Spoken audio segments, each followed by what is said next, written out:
其实真侪动物咧活动的过程当中，定定是无细力去互车弄着，全部行来死亡，这就号做路杀。即马为着要互野生动物会当有一条安全的路，通好回去厝，这新北市农业局是来做一条生态走廊，也甲起造的过程拍做5分钟的纪录片，希望搁较侪人会当来了解路杀防治，也搁有生态保育的重要性。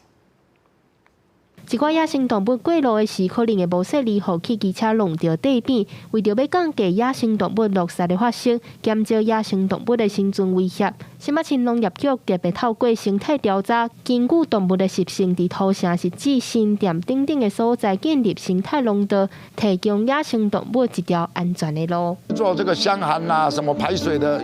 我想做这个真的还不错了。它就动物习惯了，它就不会爬到马路这边上来嘛。生态廊道本身呢，主要是供动物来通行使用，可以有效来降低动物受到路杀威胁的一个功能，将破碎的栖地缝合，同时也透过设置标牌提醒用路人减缓车速，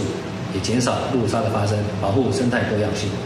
新北市农业局表示，目前新北有6个生态廊道，有伫半空中，也有伫地下的。透过伫生态廊道长期的记录，因也发现侪野生动物，亲像拉力、果子麻等等超过30种的动物使用生态廊道。这也代表生态廊道对野生动物是真重要的设施。和新北市政府合作翕纪录片的是绿色社，因希望透过影片，让其他更较侪县市愿意对你做。透过这样的合作模式，让其他的县市可以看到，可以用这样的方式来改善我们的环境，让我们的生活品质更好，让生物可以过得更好，然后可以扩及到其他的县市，那这样会是最棒的。新北市农业局讲，透过纪录片，用动物的角度进一步互民众明白落杀防治加生态保育的重要性，也希望伫2030年进前完成10个生态廊道的建制，互野生动物甲人拢会当安全使用道路，安心返去厝。记者张家嘅谢桂林新北报道。